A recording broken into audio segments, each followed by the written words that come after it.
Bismillahirrahmanirrahim. Assalamualaikum warahmatullahi wabarakatuh.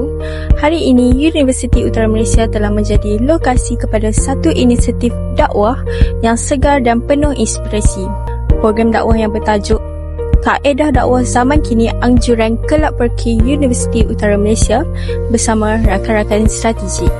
Bengkel ini berlangsung pada 25 April 2025 di Dewan SSC UUM dengan hanya RM10 sebagai yuran. Program ini menghimpunkan para mahasiswa yang ingin mendalami seni dakwah yang lebih sesuai dengan realiti semasa. Bengkel ini membuktikan bahawa dakwah bukan lagi hanya di mimbar tetapi di mana-mana, di media sosial, dalam perbualan harian dan dalam tindakan kita sebagai Muslim. Saya rasa amat teruja bila program Bengkel Dakwah ini diadakan sebab ianya mengajak dan mengajar orang lain tentang cara kita nak berdakwah. Lagi-lagi di zaman sekarang ni yang penuh dengan maksiat dan penuh dengan pelbagai lagi isu-isu.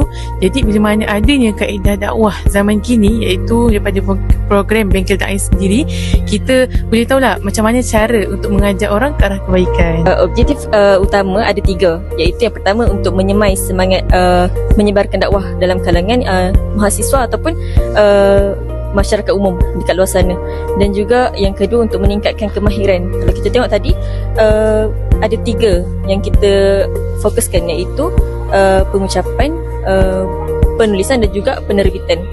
Dan yang ketiga adalah untuk tingkatkan kemampuan komunikasi. Harapan saya lepas habisnya program ni,